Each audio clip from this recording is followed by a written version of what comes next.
Ra'i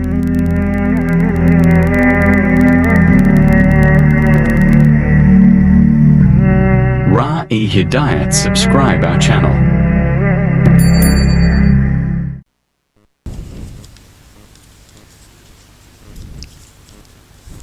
الحمد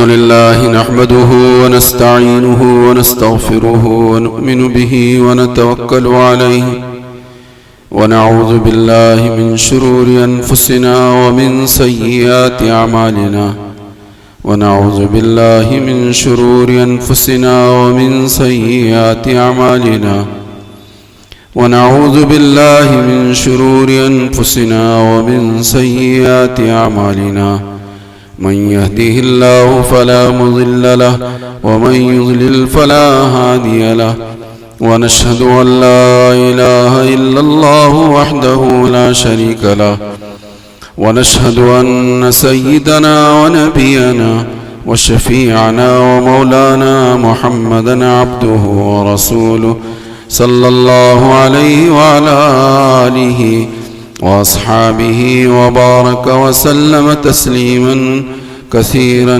كثيرا أما بعد فأعوذ بالله من الشيطان الرجيم بسم الله الرحمن الرحيم قل إن كنتم تحبون الله فاتبعوني يحببكم الله ويغفر لكم ذنوبكم وقال وما أرسلناك إلا رحمة للعالمين صدق الله العظيم اللهم صل على سيدنا مولانا محمد وعلى آل سيدنا مولانا محمد وبارك وسلم اللهم صل على سيدنا مولانا محمد وعلى آل سيدنا مولانا محمد وبارك وسلم اللهم صل على سيدنا مولانا محمد وعلى آل سيدنا مولانا محمد وبارك وسلم اللہ کا سب سے بڑا احسان یہ ہے کہ اللہ نے مجھے اور آپ کو پیارے نبی حضرت محمد رسول اللہ صلی اللہ علیہ وسلم جیسا نبی عطا فرمایا۔ آپ کا درجہ، آپ کا مرتبہ، آپ کا مقام، آپ کی محبوبیت، آپ کی مقبولیت کوئی کیا سمجھائے۔ آپ کا درجہ جس کے متعلق کسی کہنے والے نے کہا کہ بعد از خدا قصہ تو ہی مختصر، کہ اللہ کے بعد کوئی درجہ ہے، کوئی ہستی ہے، کوئی مقام ہے، کوئی کسی کا مرتبہ ہے تو میرے اور آپ کے آقا حضرت محمد عربی صلی اللہ علیہ وسلم کا درجہ اور مرتبہ ہے۔ اس کو کوئی بیان نہیں کر سکتا، جیسے اللہ کی بڑائی کو بیان نہیں کر سکتے، اس کا حق نہیں ادا کر سکتے، ایسے ہی حضور کے مرتبے اور مقام کو بھی ہم کما حق کو بیان نہیں کر سکتے۔ لیکن اللہ نے بہت ساری نعمتیں دی، ہاتھ پیر دیے، دل دماغ دیے، آنکھ کان دیے، بدن میں بہت ساری چیزیں اللہ نے دی ہیں اور ساری قیمتی ہیں، ساری چیزیں قیمتی ہیں۔ اس آدمی کو پوچھو کہ جس آدمی کو اللہ نے آنکھ نہیں دی کہ آنکھ کتنی بڑی نعمت ہے، آنکھ کتنی بڑی نعمت ہے۔ آنکھ تو آنکھ چھوڑ دیجئے، یہ آنکھ کے اوپر پلکیں جو ہیں یہ کتنی بڑی نعمت ہے۔ آنکھ پر کی پلکیں کتنی بڑی نعمت ہے، ہم نہیں سوچ سکتے، سمجھ نہیں سکتے۔ ہے اللہ دیا اللہ تو اس کی قدر نہیں ہے۔ واقعات میں ایک واقعہ لکھا ہے کہ ایک آدمی کا حادثہ ہوا، ایکسیڈنٹ ہوگا، اللہ میری تمہاری سب کی حفاظت کرے۔ اس حادثے کے اندر جہاں اور جگہ چوٹ لگی وہیں پر اس کو یہاں آنکھ کے پاس، آنکھ تو بچی لیکن آنکھ کی جو پلک تھی وہ کٹ ہوئی، وہ ختم ہو گئی، وہ ختم ہو گئی۔ تو جو علاج کرنا تھا وہ علاج کیا، اس کے بعد پورا علاج ہونے کے بعد ڈاکٹر نے کہا روزانہ 50-100 مرتبہ آپ اپنی آنکھ سے میں پانی ڈال کر روزانہ دھوتے رہیں گے۔ آپ کیا کرنا؟ روزانہ جو ہے 50-100 مرتبہ پانی ڈالنا آنکھ پر، آنکھ دھوتے رہنا، یعنی دن بھر کا کام اس کو مل گیا، اب دن بھر کا کام مل گیا۔ کہا کیوں ایسا کیوں؟ کہا یہ جو اللہ نے نظام بنایا، پلکوں کا جھپکنا، بند ہونا کھلنا، بند ہونا کھلنا، یہ جو نظام بنایا ہے، اس نظام سے ہر منٹ سیکنڈ پر تمہاری آنکھ صاف ہو رہی ہے، پاک ہو رہی ہے۔ جب یہ پلکیں ہی نہیں تو اب آپ کو کرنا پڑے گا، اس کو صاف کرنا پڑے گا۔ تو دن بھر میں 50-100 مرتبہ پانی بھاؤ، اس کو دھوتے رہو تو تمہاری آنکھ محفوظ رہے گی، صحیح سلامت رہے گی۔ تو تمہیں تو قدر نہیں اس پلکوں کی، لیکن خدا نہ کرے اور 1000 بار نہ کرے، اگر یہ پلکیں کسی حادثے کا شکار ہو کر ختم ہو جائیں تو پھر سمجھ میں آئے گا دال آٹے کا بھاؤ کتنا ہے، دال آٹے کا بھاؤ کتنا ہے۔ یہ اللہ کا احسان ہے، اللہ کا بہت بڑا کرم ہے، بہت بڑا احسان ہے۔ تو یہ تو پلکوں کا تذکرہ فرمایا۔ ایسے ہی ہاتھ ہے، ہاتھ میں جوائنٹس ہیں، اگر یہ کونی میں جوائنٹ نہیں ہوتا، یہ پورا ہاتھ رہتا تو کیسے کھانا کھاتے ہیں ہم؟ کیسے کھانا کھاتے ہیں؟ لقمہ منہ میں جاتا ہی نہیں۔ انگلیوں میں جوائنٹس ہیں، جوڑ ہیں، جس کی وجہ سے لقمہ بنا رہے ہیں ہم۔ اگر یہ پورے کے پورے جوائنٹس نہ ہوتے، انگلیاں ہوتی، جوائنٹس نہ ہوتے تو لقمہ کیسے بناتے؟ لقمہ بنتا ہی نہیں۔ یہ تو جوائنٹس ہیں، جوڑ ہیں، تو حرکت ہو رہے ہیں، لقمہ بنا رہے ہیں، اور لقمہ پکڑ کر منہ تک لے جا رہے ہیں۔ یہ چھوٹے چھوٹے چیزیں ہیں۔ دل، دماغ، یہ تو بہت بڑی چیز ہے۔ اللہ نے بے شمار انسان کو نعمتیں دی، لیکن اللہ نے کہیں بھی قرآن میں یہ نہیں کہا کہ میں نے تمہارے اوپر احسان کیا کہ تمہیں آنکھ دی، کان دیے، دل دیے، دماغ دیے، جوائنٹس دیے، کونی دی، گڑگے دیے، گھٹنے دیے۔ کہیں بھی نہیں کہا اللہ نے کہ میں نے تمہارے اوپر احسان کیا، کہیں بھی نہیں کہا۔ بہت نعمتیں دی، لیکن قرآن میں ایک جگہ ایک ضرور کہا، لقد من اللہ علی المؤمنین اذ بعث فیہم رسولا منہم۔ اللہ کہتے ہیں کہ میں نے احسان کیا تمہارے اوپر کہ تمہارے میں کا ایک رسول بنا کر تمہاری ہدایت کے لیے بھیجا۔ سمجھ میں آ رہی بات؟ بہت نعمتیں دی، لیکن اللہ نے کہیں بھی احسان نہیں جتلایا۔ احسان جتلایا تو کہاں جتلایا؟ نبی کے دنیا میں بھیجے جانے پر احسان جتلایا۔ یہ بہت بڑا احسان، اس سے بڑا احسان کچھ نہیں کہ اللہ نے ایمان دیا، اور ایمان کے ساتھ ساتھ حضرت محمد رسول اللہ صلی اللہ علیہ وسلم کی ذات بابرکت میری اور آپ کے لیے نبی ہے، وہ رسول ہے ہمارے، اور قیامت تک کے آنے والے انسانوں کے لیے نبی اور رسول ہے۔ لقد من اللہ علی المؤمنین اذ بعث فیہم رسولا من انفسہم یتلو علیہم آیاتی وَيُزَكِّيهِمْ وَيُعَلِّمُهُمُ الْكِتَابَ وَالْحِكْمَةَ وَإِنْ كَانُوا مِنْ قَبْلُ لَفِي ضَلَالٍ مُبِينٍ۔ تو میرے بھائیوں، بزرگوں، دوستوں، بہت بڑا اللہ کا احسان ہے کہ اللہ نے ہمیں حضرت محمد رسول اللہ صلی اللہ علیہ وسلم کی امت میں پیدا کیا۔ خدا کرے کہ میں بھی اور آپ بھی یہ سب اللہ کے نبی ہونے کی اس نعمت کو سمجھیں، آپ کی امت میں ہونے کی ایک نعمت کو ہم سمجھیں اور اس کا ہم حق ادا کرنے کی کوشش کریں۔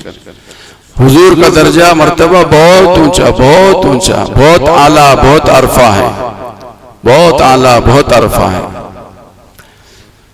ان کے مرتبہ مقام کو سمجھنے کے لیے اتنی کا بات کافی ہے جو ہم معراج کے موقع پر ہم لوگ سنتے اور سناتے ہیں کہ پیارے نبی حضرت محمد رسول اللہ صلی اللہ علیہ وسلم معراج کے موقع پر مسجد حرام سے مسجد اقصی پہنچے اور مسجد اقصی سے پہلے آسمان پر پہنچے، مسجد اقصی سے پہلے آسمان پر پہنچے۔ حضرت آدم علیہ السلام کی ملاقات ہوئی، خیر خیریت معلوم ہوئی، پرتپاک استقبال کیا، اور حضرت آدم نے رخصت کیا، پھر وہاں سے دوسرے آسمان پر پہنچے، حضرت زکریا سے ملاقات ہوئی، انہوں نے بھی پرتپاک استقبال کیا، خیر خیریت پوچھی، اور پھر انہوں نے بھی رخصت کیا۔ حضرت ادریس کے پاس پہنچے، حضرت یوسف علیہ السلام کے پاس پہنچے ایک آسمان پر، پھر پانچویں آسمان پر حضرت ہارون کے پاس پہنچے، اور کیا کہتے ہیں چھٹے آسمان پر حضرت موسیٰ کے پاس پہنچے، سب نے پرتفاق استقبال کیا۔ ساتویں آسمان پر پہنچے تو دیکھا کہ بیت المعمور ہے، اور بیت المعمور سے ایک ٹیک لگائے ایک بزرگ بیٹھے ہوئے، جیسے میں ٹیک لگا کر اس کو بیٹھا ہوں، بیت المعمور بالکل اس کی سیدھ میں، خانہ کعبہ کی سیدھ میں ساتویں آسمان پر ہے۔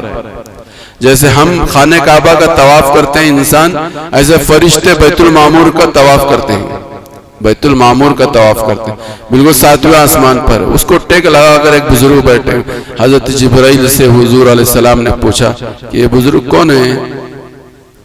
تو حضرت جبرائیل نے فرمایا آپ کے دادا حضرت ابراہیم ہیں، آپ کے دادا حضرت ابراہیم ہیں۔ وہ بیٹھے ہوئے تھے، حضور قریب گئے تو فوراً حضرت ابراہیم بھی کھڑے ہو کر آپ کی پیشانی کے مبارک کو بوسہ دیا اور فرمایا مرحبا بابنی، بیٹے بہت مبارک، بہت خوش آمدید، مرحبا ویلکم، جو انگریزی میں کہتے ہیں ویلکم۔ تو حضرت ابراہیم نے فرمایا مرحبا بابنی، بیٹے بہت مبارک۔ حضور حضرت ابراہیم نے پرتپاک استقبال کیا، پھر وہاں سے حضرت جبرائیل لے کر چلے حضور کو سدرۃ المنتہا تک۔ ساتویں آسمان کے اوپر ہے بیت المعمور سے آگے سدرۃ المنتہا ہے، سدرۃ المنتہا جس کا تذکرہ قرآن کریم میں ہے۔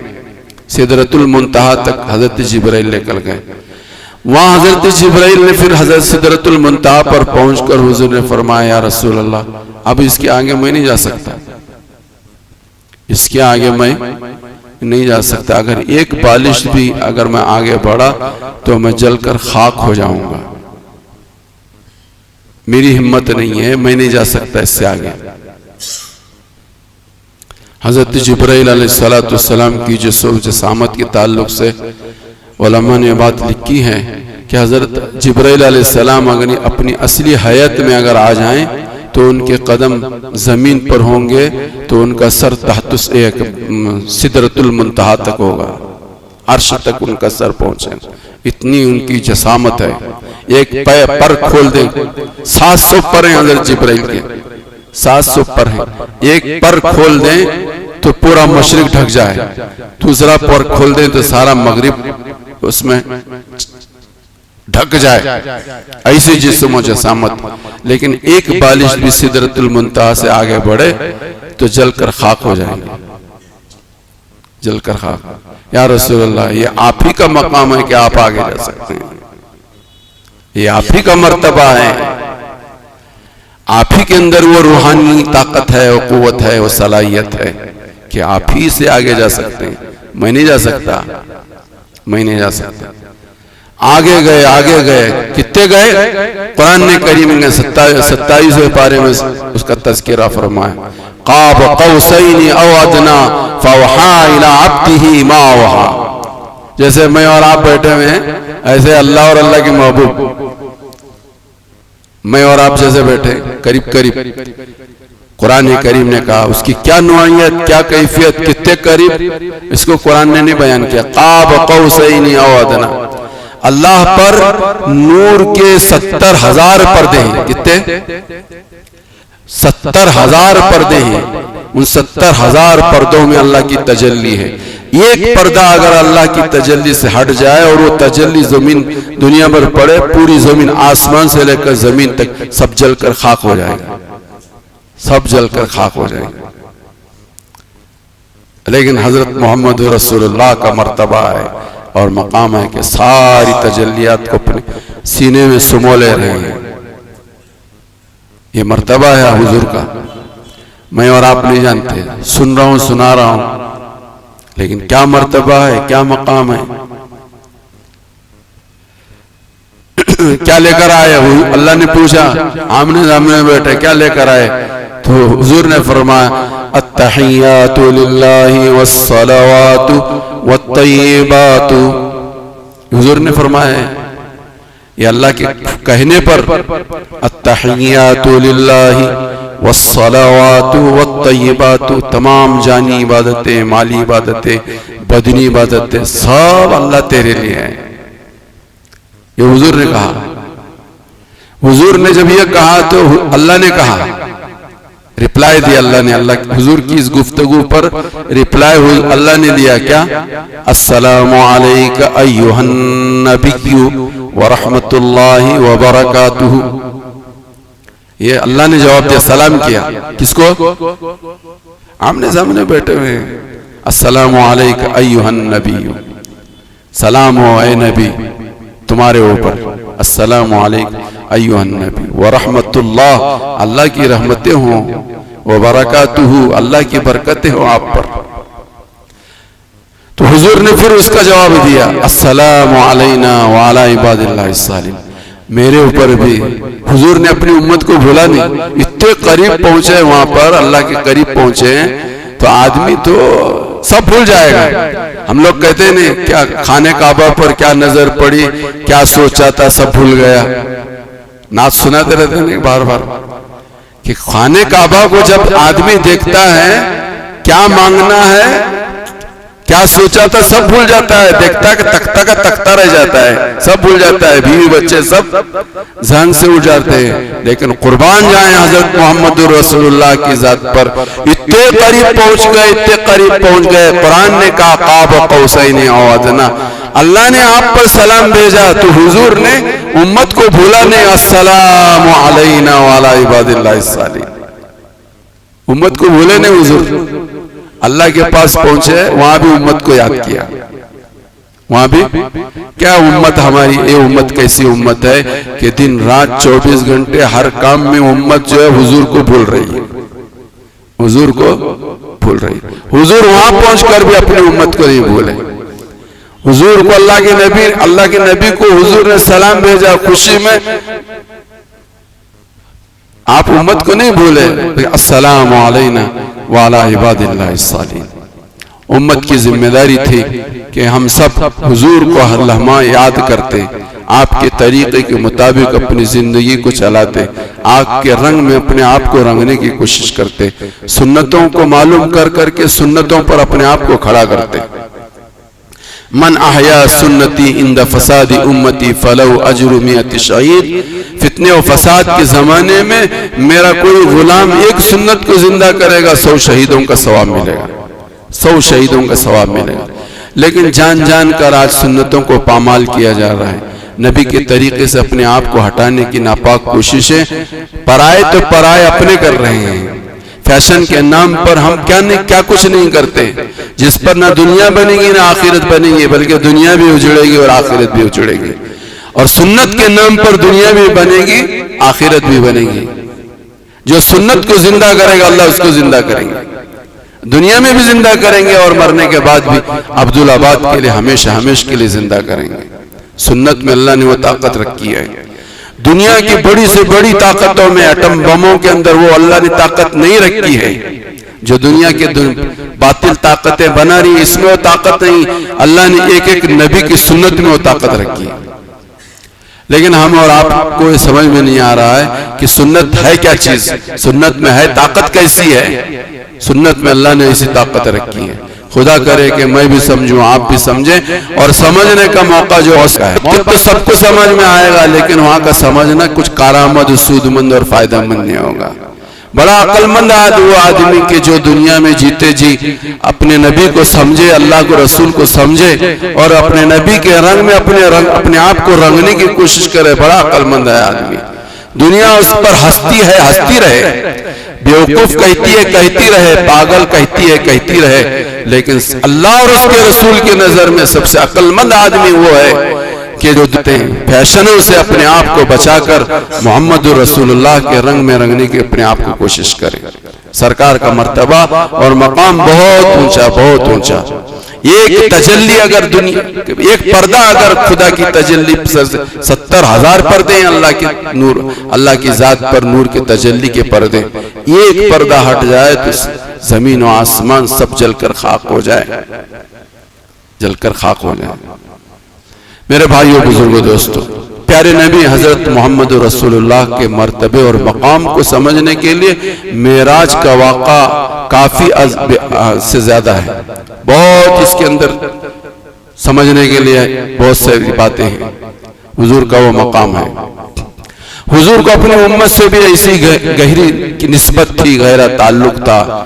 روایتوں میں بات لکھی ہے، ہمارے بزرگوں نے بات لکھی ہے کہ حضرت محمد رسول اللہ کی خدمت میں ایک مرتبہ جبرائیل حاضر ہوئے، اور جبرائیل حاضر ہو کر انہوں نے حضور کے سامنے فرمایا، یا رسول اللہ جہنم کے 7 درجے ہیں، جہنم کے 7 درجے ہیں۔ تو حضور نے پوچھا ان 7 درجوں میں کس کو ڈالا جائے گا؟ تو حضرت جبرائیل نے فرمایا سب سے نچلے درجے میں، 7واں درجہ جو ہے سب سے نچلا درجہ ہے، جہنم کا نچلا طبقہ ہے۔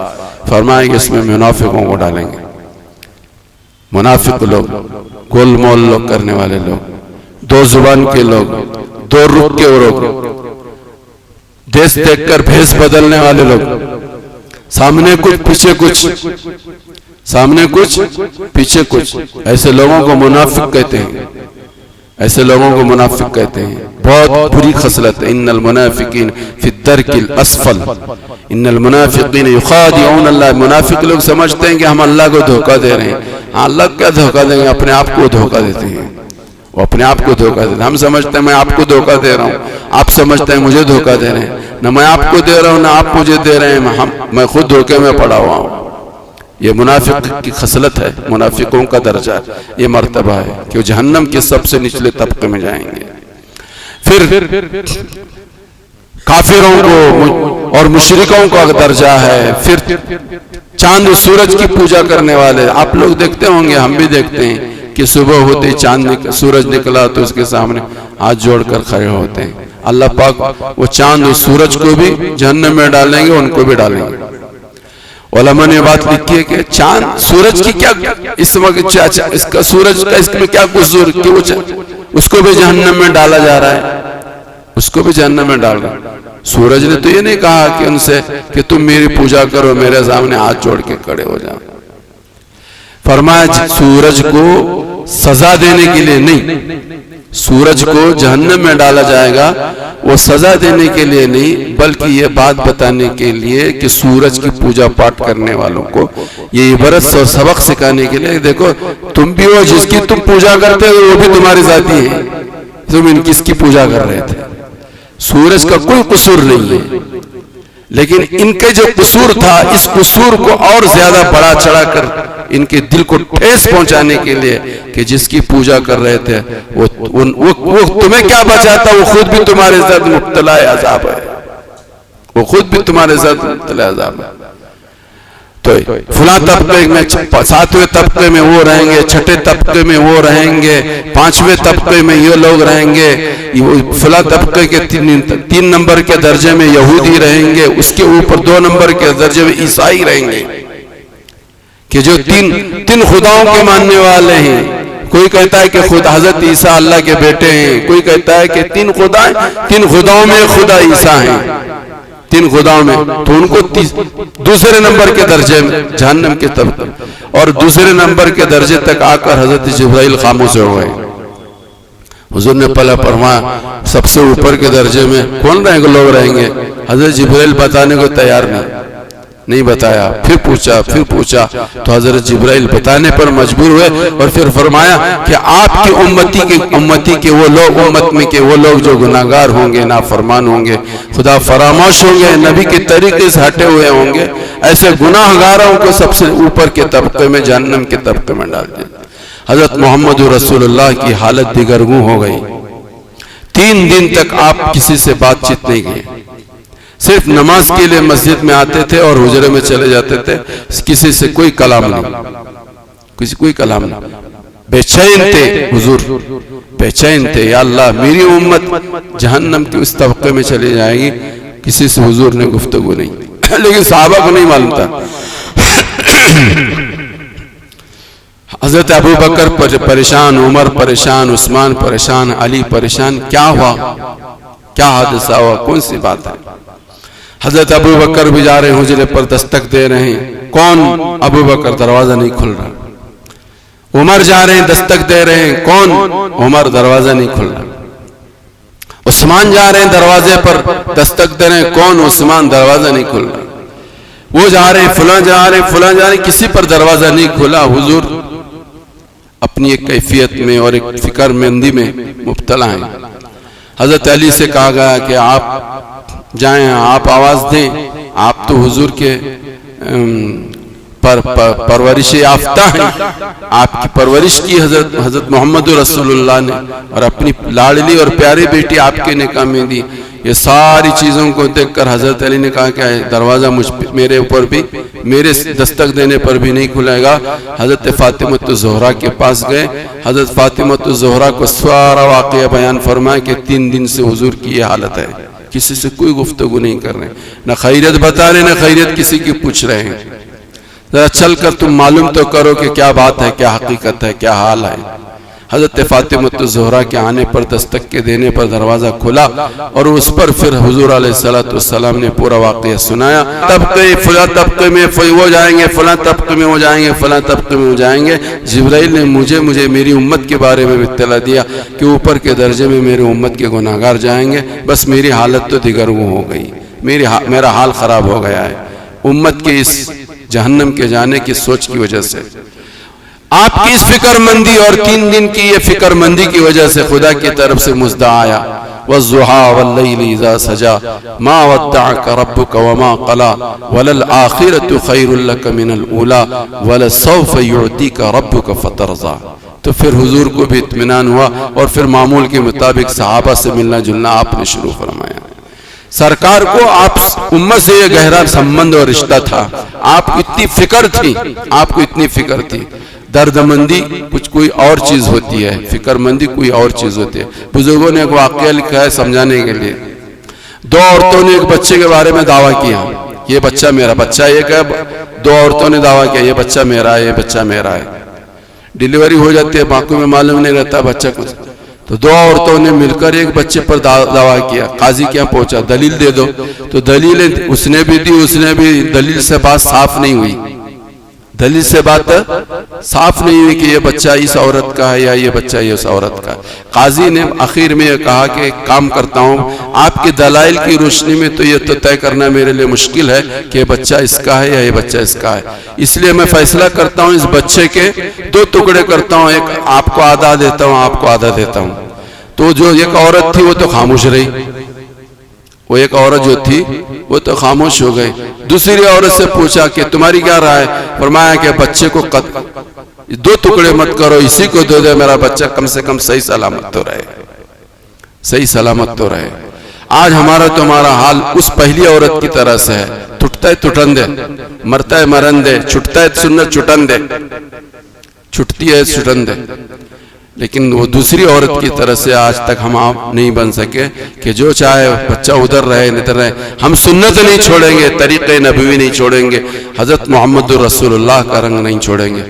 تو میں یہ بتانا چاہ رہا تھا کہ پیارے نبی صلی اللہ علیہ وسلم کو, حضور علیہ السلام کو امت سے یہ تعلق تھا, اور حضور کے زمانے میں صحابہ کو بھی ایسے ہی نسبت تھی حضور سے.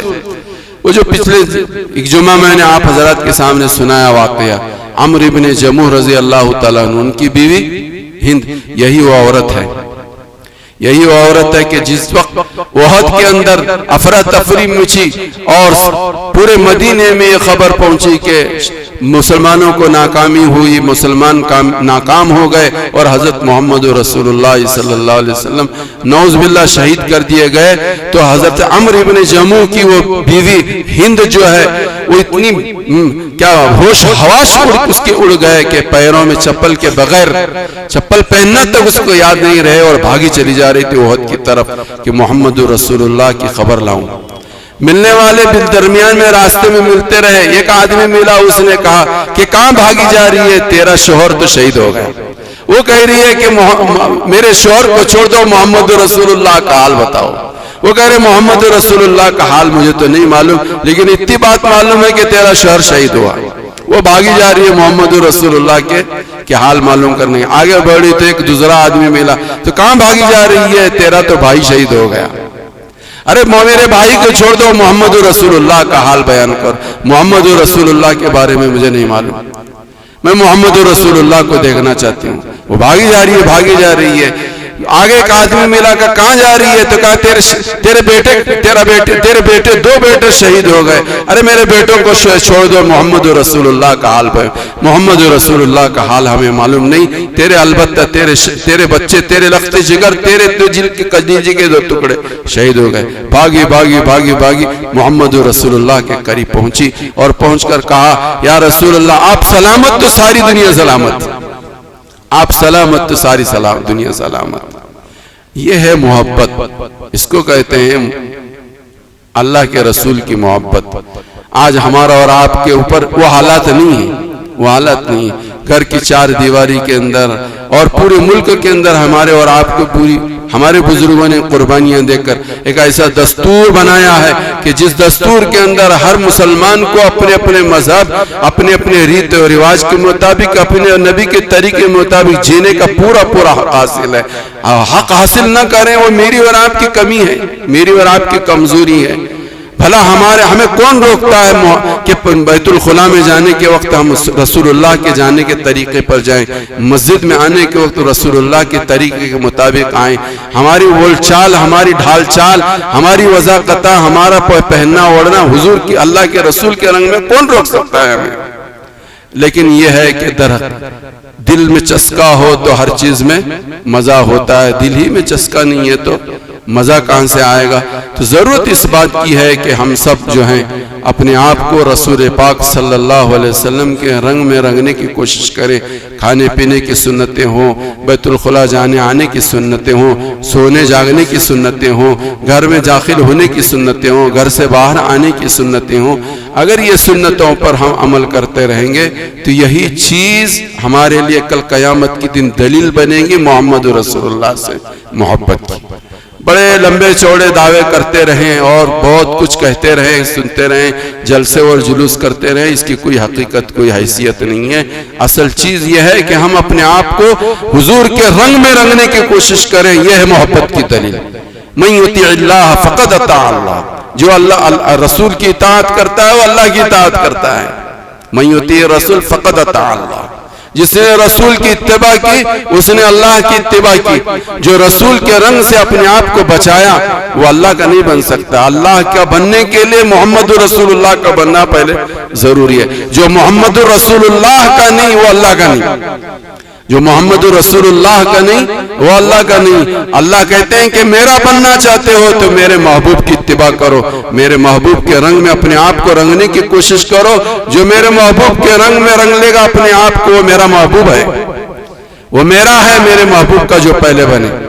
تو میرے بھائیوں بزرگوں دوستو، ضرورت اس بات کی ہے کہ ہم سب جو ہے اپنے آپ کو سنتوں کا اہتمام کرنے والے اپنے آپ کو بنائیں.